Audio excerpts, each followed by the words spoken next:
Welcome to WAHNcast, the official podcast of the Women's Affordable Housing Network.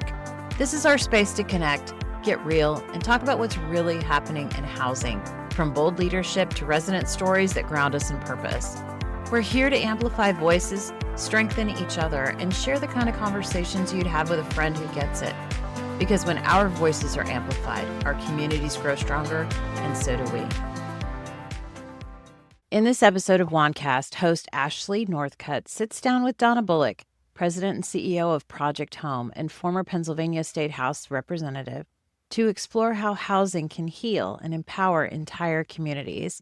From growing up with housing insecurity to now leading one of Philadelphia's most transformative nonprofits, Donna shares her journey of resilience, purpose, and partnership. Under her leadership, Project Home continues to thrive, backed by a powerful community that includes the Philadelphia Eagles and John Bon Jovi, both champions for housing and hope in the city they love. Donna talks about the importance of collaboration, meeting people where they are, and building a future where every Philadelphian has a place to call home.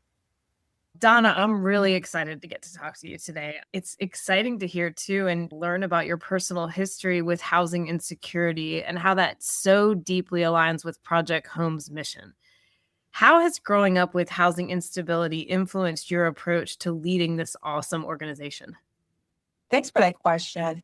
Growing up housing insecure, my family sought out a lot of support and resources. My mom was managing her own mental health challenges and really looking for that support to be the amazing mother that she was and continues to be for me. But one of the things that we were doing at the time was seeking support from various churches for food, meals. We were going from one church to another. So I can remember on Tuesdays going to the Lutheran church for a meal, and then on the third Wednesday going to the Episcopal church for sandwiches. Third Wednesday, there may not have been a meal. And then on Saturday, I got to go to the Baptist church, which I really liked because they had fried chicken and the sweetest punch you could ever find because the church ladies knew how to do that punch. It was in my hometown in New Brunswick, New Jersey. And my mom just navigated this network of spider web of resources and meals and other opportunities to support our household. And at some point, these churches got together and said, we can do better, right? We can figure out how to work together to serve this community, find a central location for folks to find a meal, find social workers, resources, other support, and collaborate, coordinate our schedules at faith institutions, bring in our corporate partners in that city, which included Johnson and Bristol Myers Squibb and other big corporations and universities like Rutgers University, and really find a way to provide meals 7 days a week, along with a number of other resources. It was just a brilliant idea. It was simple, right? It made sense, but sometimes all these organizations sometimes can't get out of the way of each other and put their differences aside to say, hey, let's work together. And here you had these faith institutions saying, we could put aside all of our different missions and individual things to have this united mission to serve our community. And I watched that organization grow. It became its own separate nonprofit called Elijah's Promise, based in biblical scripture about Elijah making this promise to a widow that provided a meal to him to be able to support her, that God will look out for her and her first son if she helped them. And watching that and then eventually becoming a board member while I was in college and law school, saying, this is what I want to do, right? I want to help organizations serve. I want to respond to the need of the folks. And so when I look at my role now at Project Home and how I can lead here, I'm saying, how do we respond to the need of people? How do we find the solutions, just like this group of churches did in the 80s, to really meet people where they are by having a central location for a meal? Sounds simple, but it was such a big move, and it made such a big difference for my family and many others during that time. And I think I take that experience in my approach and leadership here at Project Home. We have to do a shout out to your mom because the fact that she was able to find, like you said before, it was a cohesive effort, all these different places for resources for y'all. And we all know the life of a mom. She probably was also working. And then she was making it happen, right? Yeah. What I loved about my mom is she loved the word free. If it was free, I was going. And yes. So meals, or it was an after school program, or it was some kind of extracurricular activity. I had such an enriched childhood because she said that every single thing that showed up in my book bag or in the mail, it's free. You're going to get there. I had opportunities to go to the theater, to participate in summer programs, to take up a foreign language, to do all kinds of things because the SREE was my mom's favorite word, but she's very resourceful. And I think that's what I took from that, her resourcefulness to make ends meet and to give me this really full and rich childhood that she could not afford, but she found a way to make it happen for me. Yeah, like what a great gift. Like not only all the free things you got to attend, but watching that resourcefulness. And now I'm sure you use that in your job. Huge shout out, Mama. So, Donna, after nearly a decade in the PA house, you stepped down in July 2024 to assume the role of president and CEO of Project Home. What prompted that huge transition? And how has your background in a big public service role shaped your leadership strategy? Yeah, it was a huge decision to make first, right? I was in public office, had been in that space for 10 years, had just got reelected. So there was no one asking me to speak, right? The voters were saying, hey, you're doing a great job. We want you back. But it was timing. And I think my ongoing commitment to service, and if I were to be a little corny here, maybe a calling, somewhat of a full circle moment for me. I have every career choice I've made was really by someone coming to me and saying, we think you'd be great at this. You should consider it.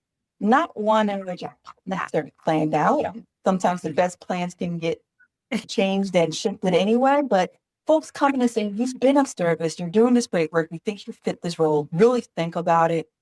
And this timing of transition for Project Home came at a great time for me where I was looking at what is my next step. I had I had a history with Project Home in my other capacities. I had, whether it was my work as a lawyer or as a city employee, again, a state representative, that included a large part of the same coverage area as Project Home.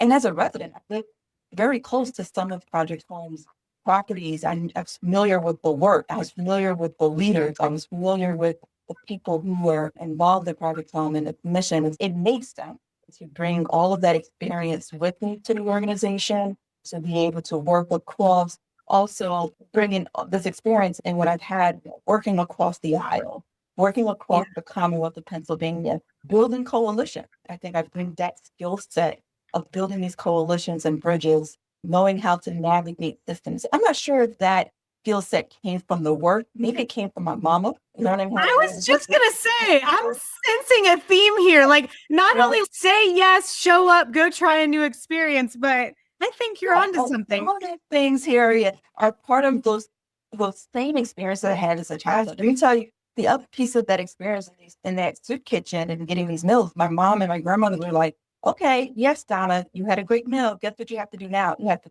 take your plate, clean up, and go help.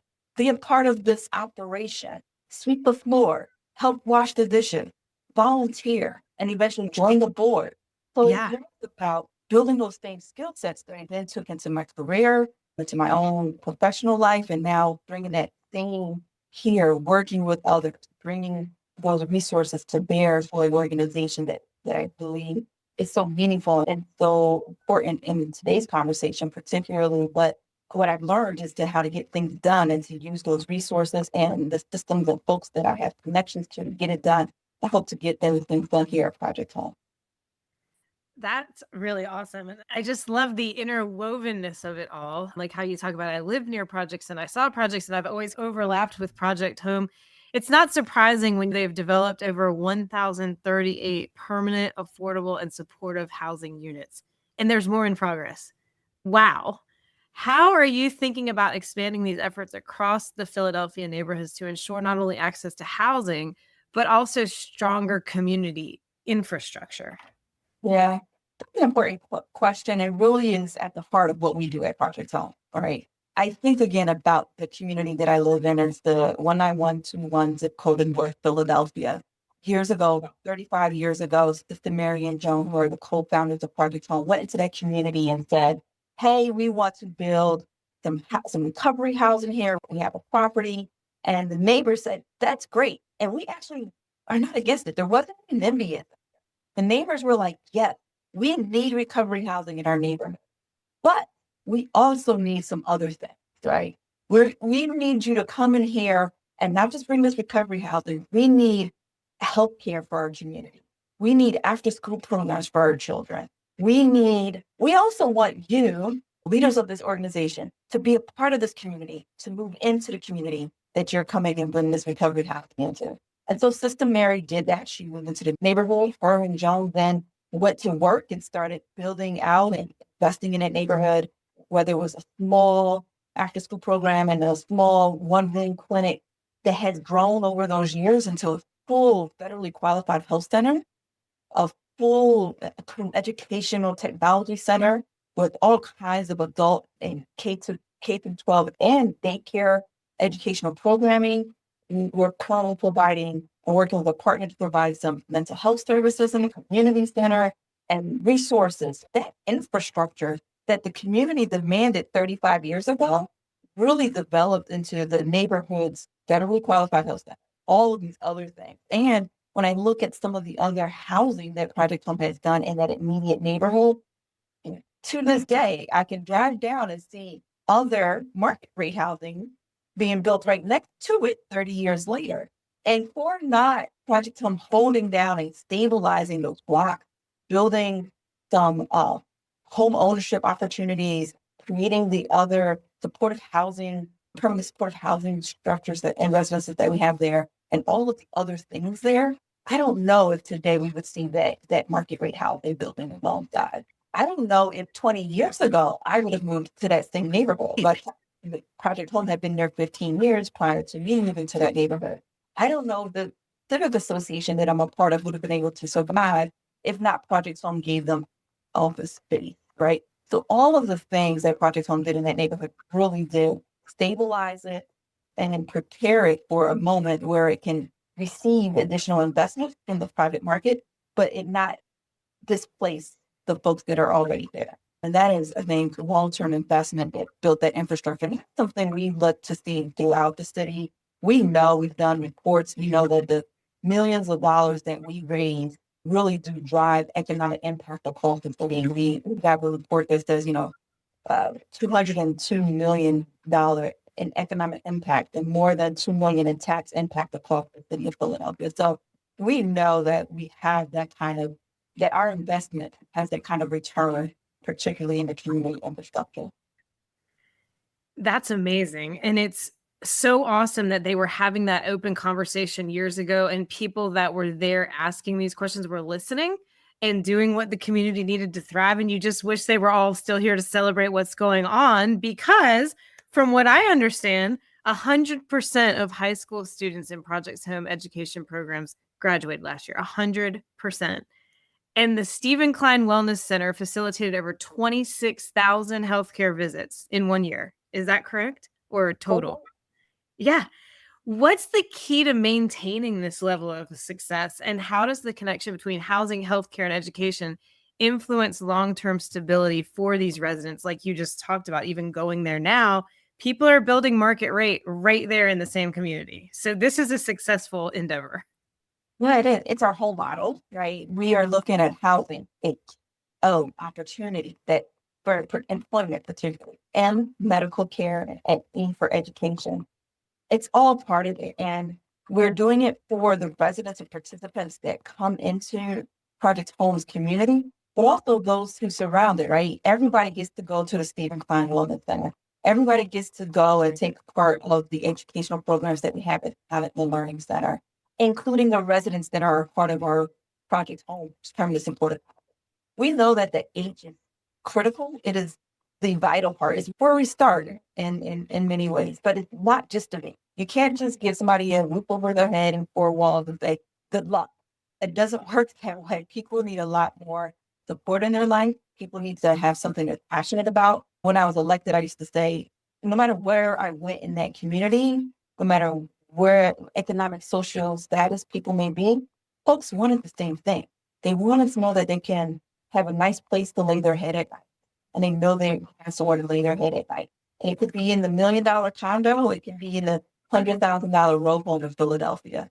Folks wanted to know that their children were going to be able to go to a good school, that they'll have a quality education, no matter the zip code that they live in.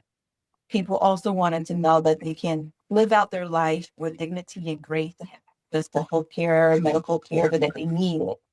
That's the hope model, right? It's all those things are exactly what I was saying when I was elected. So again, when I think about the transition, it's not a surprise for me that I came to a place that believed in the same messaging that I was saying as an elected official, going from one part of my district to another part, that this is what we also uphold here at Project Home. All of those things are necessary to really build a community and to have long-term stability for our residents. I think about a resident all the time. They tell me, "God, I'm so happy to have you."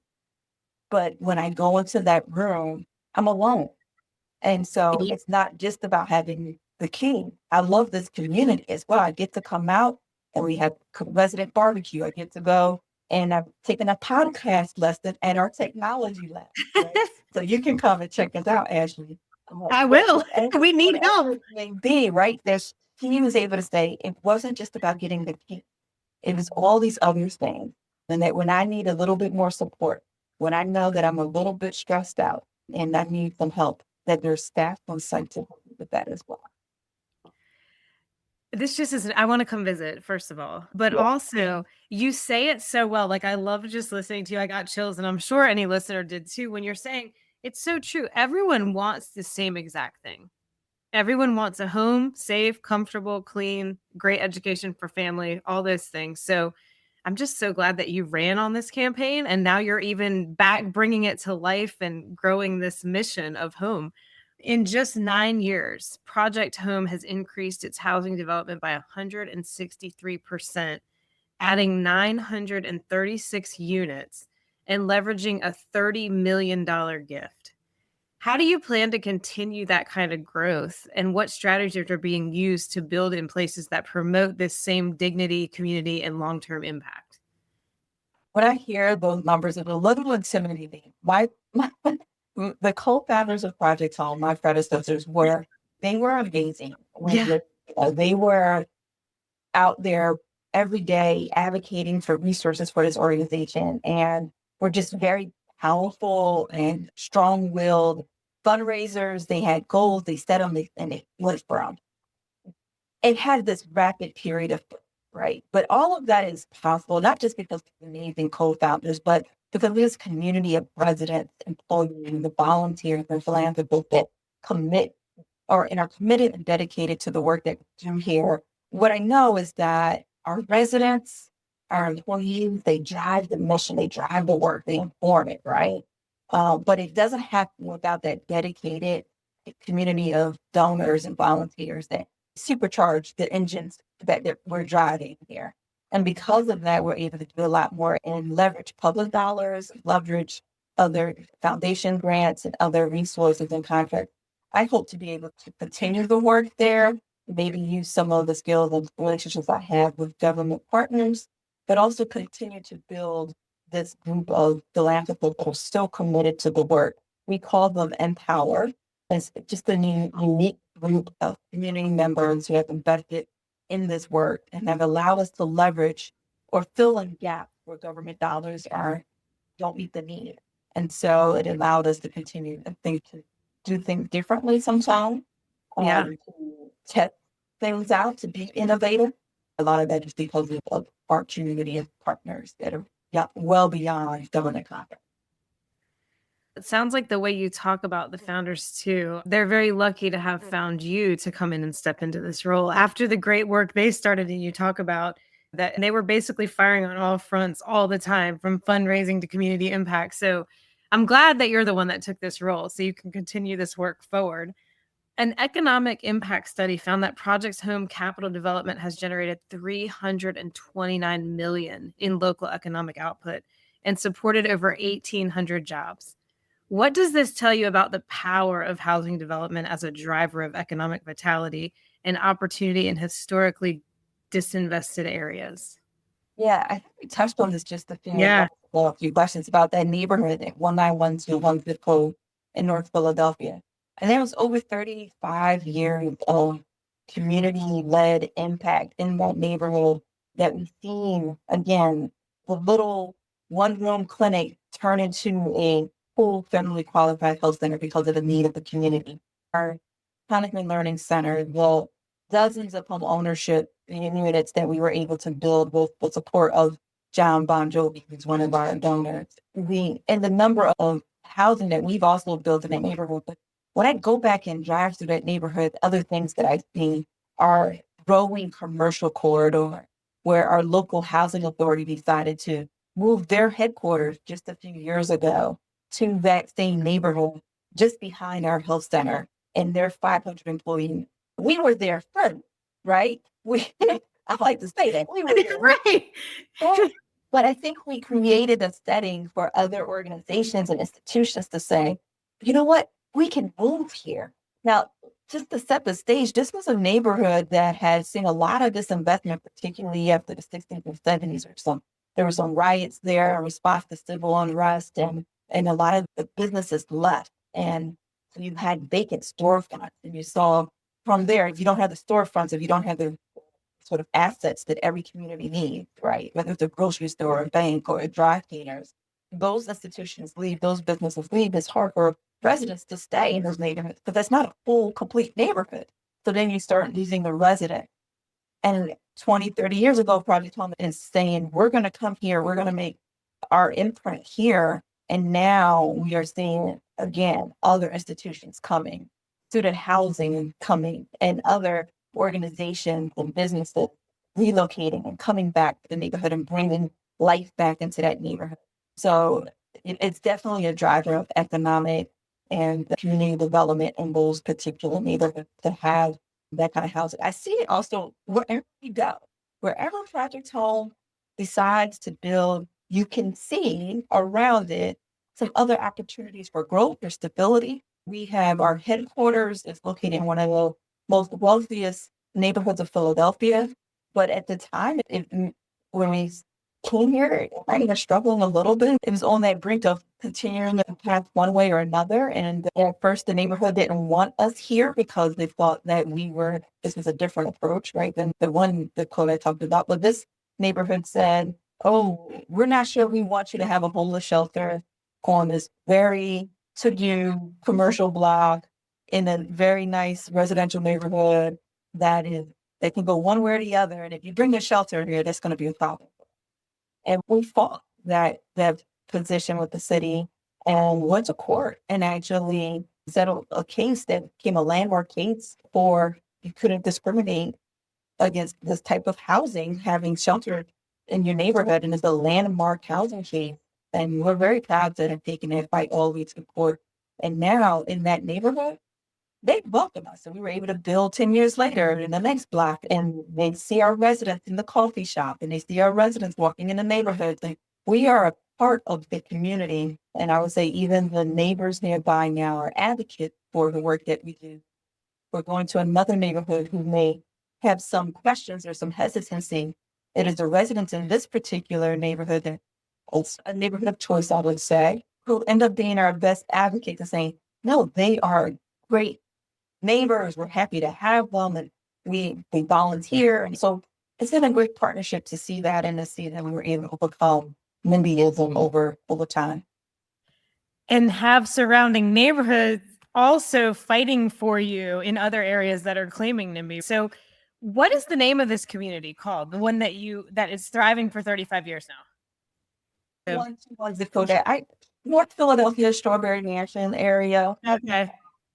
And the one that has just really been, that's where I live. I live in Strawberry Mansion, and it's really, so if you look at that neighborhood, it's a neighborhood that has lower income, working class community, but really said, come, right? And it was just a really great experience to see that over the last 25, 30 years, the being in that neighborhood because of the understanding of the needs of even their residents. Yet recovery makes sense for us. Well, housing makes sense for us, and all these other things. So it sounds like such a model for other people to visit and see and to have neighboring communities stand up for this community. I love hearing this. So you mentioned Bon Jovi. Are the Eagles supporters? Are they part of your Empower supporters? Well, they're not the Empower, but we've had a great Eagles week with them. Okay. Week, so we know the Super Bowl champions are right here in Philadelphia. Opening game this year was in Philadelphia against the rival Cowboys, and we beat them. Just don't say that. And we were partnered with the Eagles the day before to have our community kickoff in that neighborhood that I talked about. Okay. Center in front of our educational technology labs, and they were there in that block. We had this amazing community block kickoff with the Eagles and Little Caesars Love Kitchen, and we gave out free pizza, and we had all the Eagles cheerleaders, everything. It was a great kickoff block party. We were glad to have them as partners, and then they welcomed us to be one of their game charities the following day at the kickoff. So they're great partners. They're a great team. And I think more than anything, we're the champions along with them, right? They're the champions on the football field, and we're the champions out here doing the work to bring everybody home. I love to hear that. I don't always get to listen to their podcast, but I have heard both the Kelsey brothers and Kylie Kelsey manifesting things. So I was just going to say we should manifest them as partners in this if they're not quite there yet. Yes. So we want those Eagles. Yes, absolutely. And also, I grew up in Charlotte, North Carolina. So I assume everyone I know from Philly is a big Eagles fan. Are you an Eagles fan? Go Bird. Okay, yes. So I have a lot of family living in Philly, but I grew up in Charlotte, North Carolina, and I married a guy that went to UGA. So you guys have half the UGA football team as they graduate college. And Jordan Davis grew up in Charlotte, North Carolina, but I don't know if you saw the play this week, but the man is like 355 pounds and ran 18 miles an hour after he grabbed the football from blocking it from a kick. So go Eagles. All day. We are very proud of our Eagles, but they're also doing great work on and off. Would love to have a stronger relationship with them as we continue to show them like how great Philadelphia is as a community, city, and our commitment to not just football, but to our people. All right, so that's a shout out to Not Gonna Lie from Kylie Kelsey. Very cool. So now we're back to our work. The Hub of Hope. This serves thousands of people annually, offering meals, showers, laundry, and direct pathways to housing and care. How does this kind of low barrier engagement center fit into Project Home's broader strategy of addressing homelessness from multiple angles? The Hub of Hope is an example of how we meet people where they are. It is ground zero example of our work, I think, of the people who work for Project Home and the kind of compassion we have. I see it every day in our employees. They really are committed to this work, committed to the folks that we serve. Sometimes I hear our employees refer to we, and then they're talking about we as they're identifying along with our clients and participants. Amazing. I think it just goes to who we are as an organization. Yes, the Hub of Hope is just a model of meeting folks where they are. It's been replicated by other places like New Jersey and even New York City recently. I think where other cities have done everything in their power to keep individuals that are experiencing homelessness out of their transit centers. To think of all of the ways that cities may do that with infrastructure and other ways to keep folks out of transit centers, off of buses, off of these urban spaces and community spaces and public spaces. The Hub of Hope is an example where Project Home has created a space for them. It is transit oriented. It is in our concourse level of our subway system in Philadelphia. It is a place in the center of the city where folks can come, enjoy a warm cup of coffee, take a shower, wash laundry, all the things that you talked about. They can also see a healthcare provider. We have a small clinic and our doctors and nurses come there to meet folks. They can speak to their peers, connect with case managers, maybe find housing or a shelter bed that evening. It is really a transit engagement center, transit-oriented engagement center. Another way to use transit-oriented development, right? To do it in the kind of way where we meet people, again, right where they are. It is powerful to see it at work. It is a connector place. It's a place to connect folks. And I think a model of different ways to meet people and engage them. Sometimes I say, maybe they don't want to be engaged today. I get it, right? Yeah. We all have those days. And so they're like, look, today is not the day. I just want to drink this coffee and get out this rain and sit for a while. You know what? Everybody deserves to have that moment where they can sit with themselves and be away from the busyness, particularly of a big city like Philadelphia, to find that moment of peace before they have to be engaged and talk about case work and connecting with resources. I think that's a purpose too. It's a valid purpose to have. Yeah. It That's sounds like, yeah, it's such a slice of heaven. There was a place in Charlotte called the Charlotte Rescue Mission that shut down. It sounds very similar, but I always used to think we did a lot of volunteer work there. And to finally have a place to sit and someone not chasing you, to go and get a shower on a day that you don't always have a shower available, like just changing that whole week for you to have what everybody else has. So that's amazing. And it sounds like it's pretty centrally located, hub of hope, and it's in a transit in Philly. It's, if you can imagine it, it's literally right underneath our city hall because you're going under into the transit system and underneath City Hall. So Yeah. very much center located and can get to all of these different subway systems in the city. But yeah, it's amazing, pretty magical place. Yeah, that's great. So, Donna, national studies show that supportive housing reduces emergency room visits, hospital stays, and incarceration while improving long-term outcomes. How has Project Home implemented evidence-based practices like housing first, one of my favorites, and how do you adapt them to the unique needs of the Philadelphia communities? Yeah, I think about this question a little bit. I I think about a conversation I have with my senior vice president of supportive housing, and she always says, we do housing first, capital H, capital F, but we also do housing first, little h, little f. I'm like, what's the difference? What do you mean?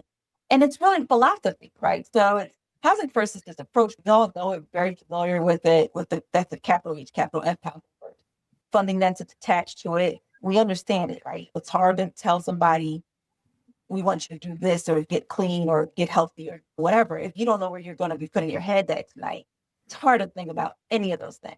Yeah. It's the same thing for me. I used to do some work around like school lunches. How's the kid going to think about 1+1 if they're not? So we got to take care of those basic needs first. So making sure that someone has a place to rest their head, that they have food in their stomach, and then we can talk about all these other things. Able to be more successful when that is happening. When my senior VP of supportive housing says, but we also do little h, little f, housing first. What she's really saying is that this is our philosophy, regardless of some grant that's out there, some policy that's out there. This is a philosophy that we believe it in our souls that someone needs to be housed first before we can do any of those things, regardless of what funding streams may be in place, regardless of any of those other things. We understand that critical basic need of meeting someone's basic needs before you can talk about any of those other pain points of connecting them to resources or anything. It's not going to happen. I'm not trying to have that conversation. We see it, for example, just even at the Hub of Hope. If someone's calling in and we're trying to connect them to some resource, no, I need to get dry. I want to have a cup of coffee. I need to get myself together first. Then I can talk to you. Absolutely. So we are always looking at ways to use I would say the model of the day, but no matter what we call it, no matter what approach may be out there, for Project Home, we are always going to say, how can we get someone stable first, stabilize them, help them get the job, help them get the GED, help them stay healthy, meet those basic needs first, and then come up with a plan for helping them be sustainable life afterward. Yeah. It makes so much, when you say it too, you say it so simply, it's so true. It's any of us can imagine a bad day versus a good day, right? And like some days you just need that time to settle before anything starts coming at you when you walk in the workday, for instance. So I love how you're doing this and how you're giving everybody the space and time to get comfortable. And then we want to help. Like, how can we help after that? What are some of the most exciting developments on the horizon for you all? Whether new housing, community centers, you guys are doing it all, innovative service models, this investment is making possible. Yeah. So innovation had always been at the forefront of Project Home. I talked about our founders. They were like always thinking of new ways that we can serve folks, that we can meet the need and evolve to meet those needs. So thinking about that evolution of the work that we do right now, Project Home is really looking at how do we address the growing opioid crisis here in Philadelphia for those who are experiencing homelessness. The next era for us is probably an initiative that we're calling the East End Collaborative for now. It's funded by our and East End and out of the door to really look at a new approach to addressing the opioid crisis for individuals who are experiencing homelessness and also have complex medical needs. So what we're seeing is that folks are dealing with this triad of issues. It's the housing, it's the behavioral health, it's the medical need, it's the overuse and multiple uses of the crisis systems that are in place, the hospitals, the prison system, the shelter system. And so we're looking at is working particularly with our local hospital institutions here, University of Penn, Jefferson, and Temple. And the initiative was launched 2 years ago. We're just looking at how do we connect those hospitals to housing.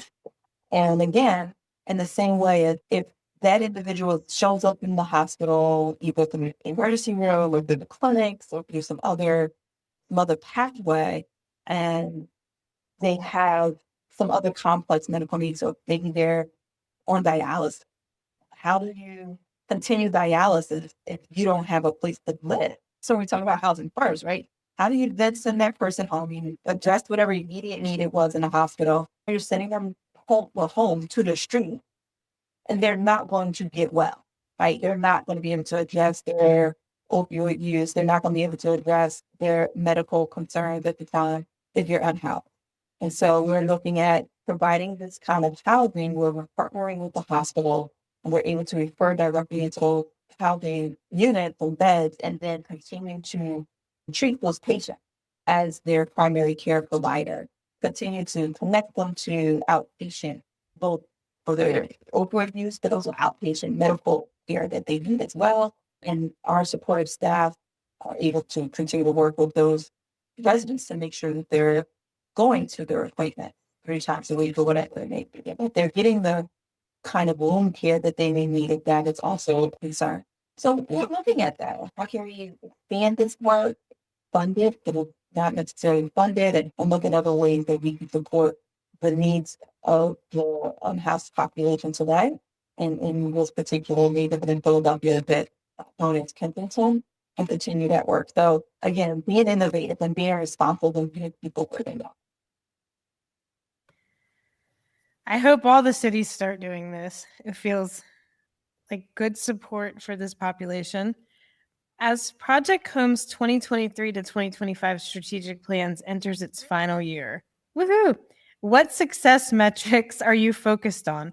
Whether leased up speed, resident stability, or long-term housing retention, what's next for your organization as you look ahead to the next phase of growth? I love the woo-woo, first off, because who doesn't love a strategic plan? Right? Anyone that's done strategic planning will understand.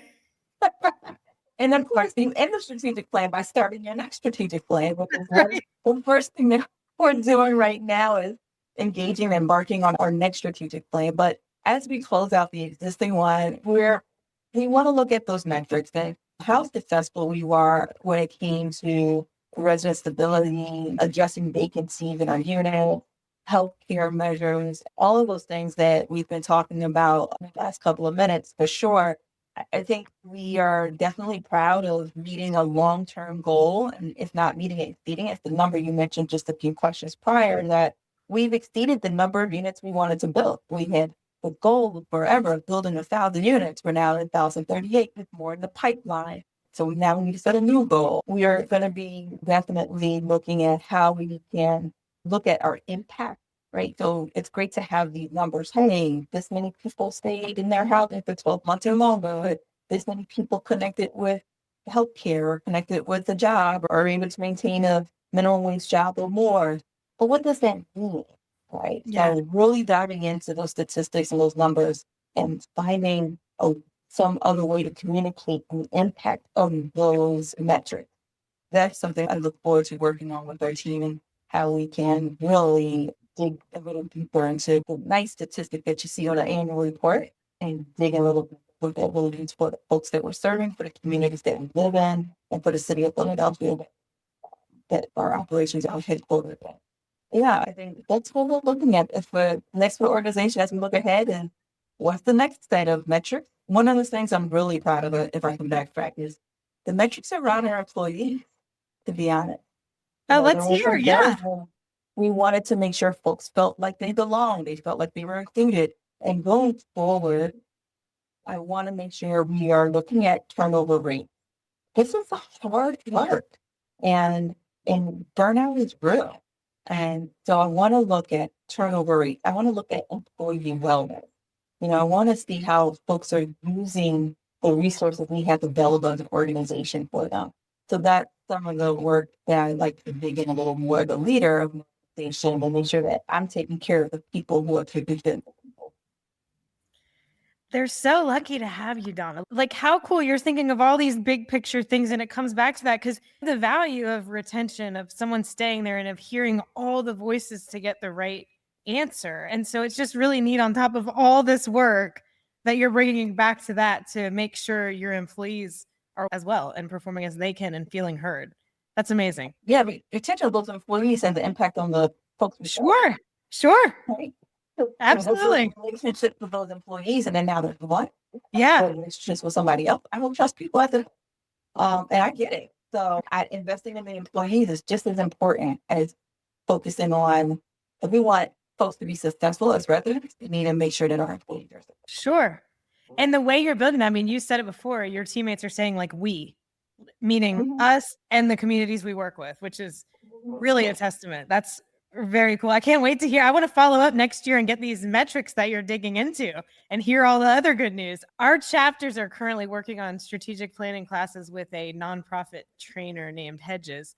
You have any advice for these poor people going through strategic planning? Most of us are in the startup phase. Right? We're almost there, right? So listen, take this. Think of your strategic planning as a spa day for your organization. What do I mean by that? Right? You just a spa day or whatever it is, your time that you invest in yourself. Whether it's I go to the spa, I get my nails done, I go to the gym, I sleep in, I read a book. That time that you're investing in yourself and hopefully are turning off all electronics or cutting off all the noise and then taking it time to invest in you. Okay, guess what? Your organization needs that same kind of time. So when you do the strategic plan, turn out all the noise. Tune it out, turn it off, focus in. And this is hard. I know it's hard because we can never find time as a leader to just set aside to do this, because there's always something to do. There's always an email to check. There's always a meeting to be had. There's always a crisis going on in the hallway outside your office. But you have to. It's so important to find that time to give your organization both by day. And then you have to do something with it. Yeah, so many strategic plans live on the shelf. We can't let it live on the shelf. I think about when I do get my nails done at my spa day, I like to show it off. So, we got to go to dinner. We got to do stuff because these nails can't go to waste. So the same thing with that strategic plan. We can't let it go to waste. Have to put it to work. So give that spa day and then put it to work. That's my advice. That's it. Girl, I have never heard ever in the history of ever the strategic plan compared to a spa day. And everybody listening, that just like, oh, we should do that. It's so true though. It's so true. And it like revives your whole organization to come back to what you're focused on. So I love that analogy. Thank you so much for sharing. I will definitely be stealing that, but I'll give you credit and tell everyone that Donna Bullock taught us this. With that advice, you probably know for Women's Affordable Housing Network, we serve the affordable housing industry and helping leaders get to the position of their desired stage. What is one piece of advice that you would leave our listeners with? So many pieces of advice back. Go, you have the whole floor. Listen, I'll probably say two things. One, I learned about families from that community at Largest Brown Sea Kitchen for me. And I believe in like finding your people, your chosen people, and really investing in that family and leaning in on them and letting them support you. So find your family. I believe the folks that I broke bread with are family, because that's who I sat with. I had a meal with every day. And I had aunts and uncles with folks around it who were folks who were unhoused, who would stand up for me when they saw me having a little street fight when I was growing up. But those are my people. So find your people, because they were all of that. Those are your people. Two, as a woman, just never, ever let anybody make you feel small. So I am all of 5 feet. I'm sure I'm getting, but I might be 4 now. Change right now. But I always believe that you just have to stand tall and don't let anybody make you shrink yourself, feel smaller than you are, fill up all the space all the time, fill up all the noise all the time. Make sure that you're heard. Yeah, those are 2 things. Find your family and don't shrink yourself. I love these. We could listen to, maybe we can call you every day and get one more piece of advice, Donna. It was spa day. And spa, yeah, we'll do it at the spa if we need to and just gather up all the advice. Donna, Pennsylvania's better for having you do all the service you do for them. It's so amazing that you're one of the people that has chosen to marry your mission to work. I think in the housing industry, we're so lucky to have you. I know you are doing a million things right now. Look at what you're doing. I'm just sitting here. I still have chills. I'm like still replaying. I'm like, I want to soak up everything you told me, but you chose to spend an hour of your time with us, and we cannot thank you more. It feels so good to hear your stories, and thank you for all you do for housing and all the people that matter most. Oh, thank you. It's definitely an honor. As you can tell, I just love to be able to break bread virtually or however with folks and share. So this was just a really good time for me as well. And thank you. I look forward to learning more about all of the partners and hearing from all of the women that are doing this great work. And I'm honored to be a part of the community now. Just honored to be a part of this group of women leading and identifying this need of affordable housing as something that we're committed to, and they were going to direct our professional careers and passion towards. The world's a better place because of all of us. That is true. Amen. Donna, thank you so much and welcome to the community. Thank you. Thanks for being here with us on WAHNcast, the official podcast of the Women's Affordable Housing Network. Every guest, every story, every listen helps us keep this space real, rooted, and resonant, and we're so glad you're a part of it. Big thanks to our guests for sharing their time and knowledge with us, to our sponsors for making this platform possible, and to you for tuning in, sharing, and helping us keep this conversation going. Be sure to follow, rate, and share WAHNcast wherever you listen, and bring a friend next time we save them a seat.